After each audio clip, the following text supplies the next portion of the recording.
Hello dear student, welcome in the class of biology.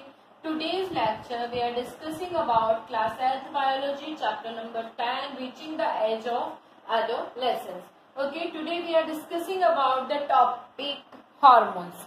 Okay, if we talk about hormones, hormones are the chemical substance which coordinate the activity of living organism and their growth. Hormones क्या होते हैं? एक तरीके के chemical organism होते हैं, chemical substance होते हैं जो क्या करते हैं, कोऑर्डिनेट करते हैं लिविंग ऑर्गेनिज्म की ग्रोथ को और उनकी जो अंदर की मेटाबॉलिक एक्टिविटीज होती हैं उनको कंट्रोल करने का काम करते हैं, उन्हें कहा जाता है हार्मोन। अगर हम हार्मोन्स की बात करते हैं तो हार्मोन्स जो होते हैं वो हमारे फिजिकल, मेंटल और इंटेलेक्चुअल और इमोशनल चेंज जो होते हैं एडोलेसेंस के समय उन सबको कंट्रोल करने का काम करते हैं हार्मोन्स। और ये जितने भी हार्मोन्स होते हैं इनका काम क्या होता है, कैसे एक्ट करते हैं? They act as a messenger. किसकी तरह काम करते हैं? मैसेंजर की तरह काम करते हैं।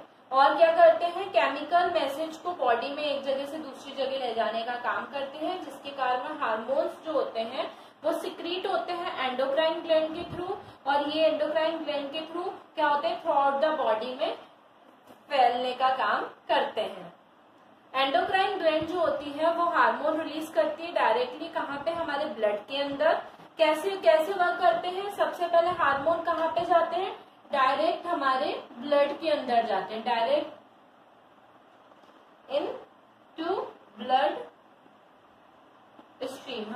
सीधे हमारे कहाँ जाते हैं? ब्लड के अंदर जाते हैं, ब्लड स्ट्रीम के अंदर ये जाने का काम करते हैं।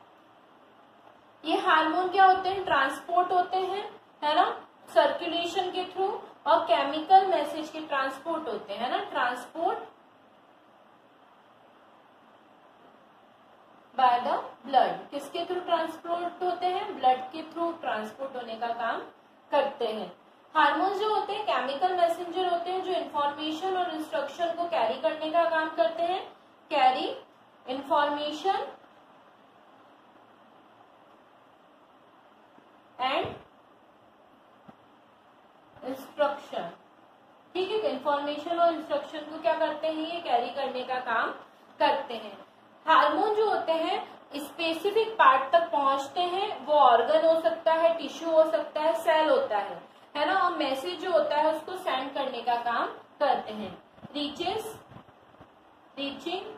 टू स्पेसिफिक ऑर्गन, कहाँ तक जाते हैं? स्पेसिफिक ऑर्गन, टिश्यू, कहीं है ना, वो कुछ भी हो सकता है।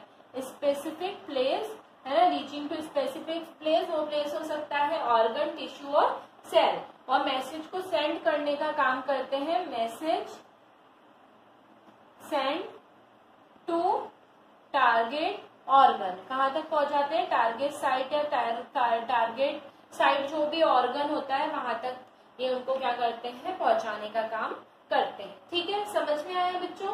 क्या होता है, ब्लड स्ट्रीम में डायरेक्ट जाते हैं, उससे ट्रांसपोर्ट होता है ब्लड सर्कुलेशन के थ्रू आउट द बॉडी। क्या इनका मेन काम क्या होता है? इंस्ट्रक्शन जो होती है उनको कैरी करने का काम करते हैं। स्पेसिफिक प्लेस तक पहुंचते हैं, मैसेज को सेंड करते हैं, कहाँ तक? टारगेट साइट तक। इस तरीके से क्या होते हैं, हार्मोन्स जो होते हैं वो वर्क ऑन या फंक्शनिंग करने का काम करते हैं।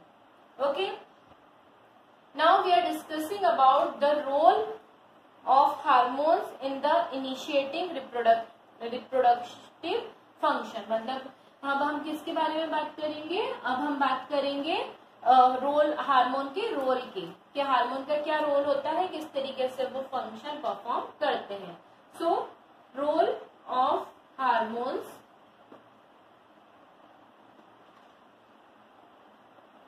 इन initiating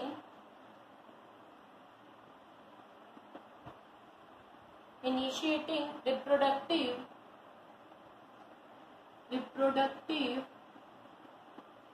function।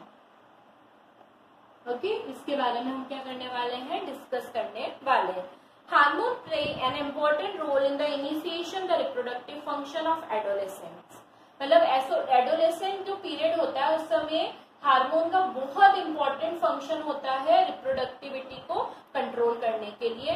है ना। In other word the onset puberty is controlled by the hormone. हम ये भी कह सकते हैं कि प्यूबर्टी जो है वो किसके थ्रू कंट्रोल की जाती है, हार्मोन के थ्रू कंट्रोल की जाती है। Tasty produce male sex hormone called testosterone and ovary produce female testosterone called progesterone और oestrogen. These sex hormones are under the control of hormones secrete from the pituitary gland।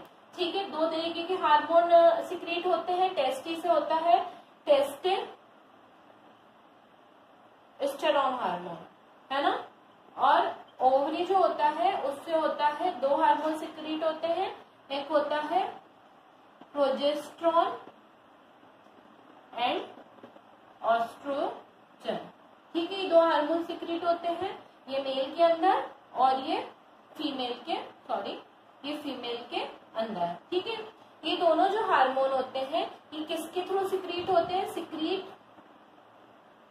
Secreted by pituitary gland. ठीक है, हमारी body के अंदर एक gland पाई जाती है जिसको पिट्यूटरी ग्लैंड कहते हैं या फिर इसको मास्टर ग्लैंड के नाम से भी जाना जाता है। ये कहाँ पे लोकेटेड होती है, हमारे ब्रेन के अंदर लोकेटेड होती है। The pituitary gland secrete many hormones, one of which is luteinizing hormone or LH hormone. LH hormone stimulate testes and ovary, release testosterone in male and progesterone and estrogen in female. The other hormone develop mammary gland inside the breast and the secrete sex hormone result in the development of secondary sexual character in male and female। Pituitary gland जो होता है एक luteinizing hormone LH hormone secrete करता है।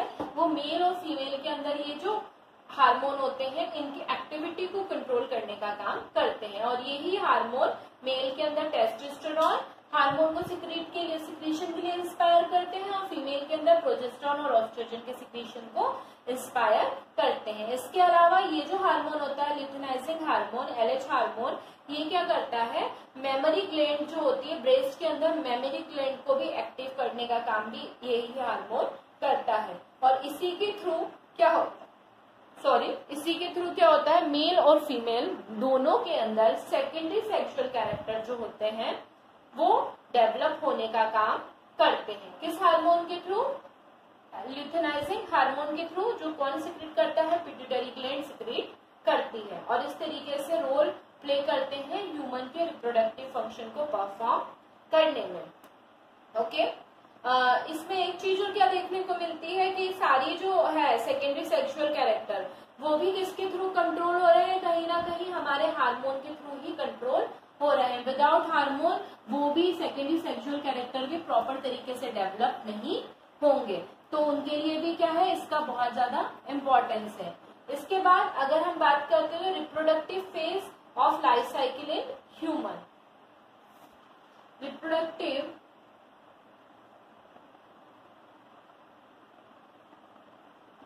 phase of life in human। ठीक है, adolescents become a capable of reproduction when the testes in the boy start producing sperm and the ovary in the girl start reproductive ova or egg. In the woman, the reproductive phase begin at the puberty 10 to 12 and they generally last till the approximately 45 to 50 year। है ना, इन्होंने क्या बोला, adolescence जो होता है reproductive phase होता है बॉयज और गर्ल्स के अंदर। बॉयज के अंदर स्पर्म का प्रोडक्शन स्टार्ट हो जाता है और गर्ल्स के अंदर एग का प्रोडक्शन स्टार्ट हो जाता है। प्यूबर्टी पीरियड जो होता है जनरली फीमेल के अंदर प्यूबर्टी पीरियड होता है 10 से 12 की एज का, जो आपको मैं ऑलरेडी बता चुकी हूँ।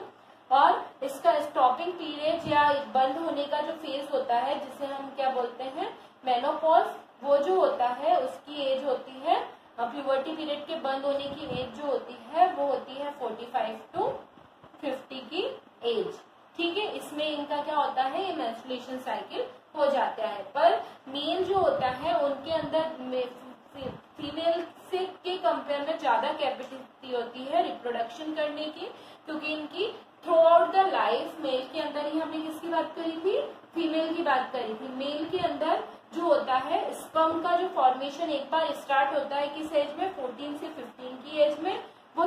द लाइफ क्या होता है, चलता रहता है ना, थ्रू आउट द लाइफ चलता रहता है। बट जैसे जैसे एजिंग आती जाती है वैसे वैसे स्पर्म जो होता है, स्पर्म लेवल का जो फॉर्मेशन होता है वो लिटिल बिट क्या हो जाता है, कम हो जाता है। तो उनके रिप्रोडक्शन की, स्पर्म तो फॉर्म्ड हो रहा है पर रिप्रोडक्शन की कैपेसिटी उनके अंदर कैसी हो जाती है, little bit in compare to mid age कम होती जाती है। और उनकी हेल्थ के ऊपर भी डिपेंड करती है उनकी रिप्रोडक्टिव कैपेसिटी, किसकी, मेल की। आप लोग सब जानते हैं लीगली अगर हम बात करें तो मैरिज एज जो है गर्ल्स की 18 ईयर है और बॉयज की क्या है, 21 ईयर है।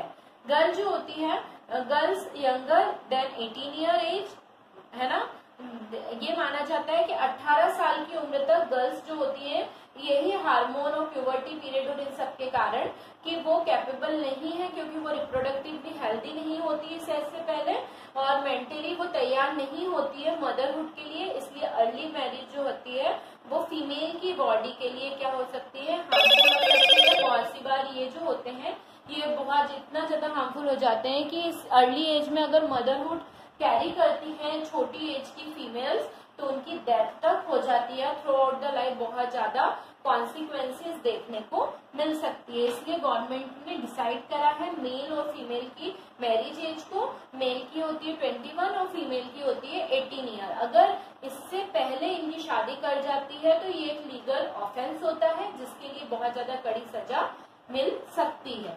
ओके, और इसी के साथ हमारा टॉपिक हार्मोन्स जो होता है वो फिनिश होता है। और हम नेक्स्ट लेक्चर में हमारा न्यू टॉपिक स्टार्ट करेंगे, that is menstruation cycle, menstrual cycle हम हमारे नेक्स्ट लेक्चर में डिस्कस करेंगे। इसके अलावा हम एक और टॉपिक डिस्कस करेंगे नेक्स्ट क्लास में, दैट इज सेक्स डिटर्मिनेशन।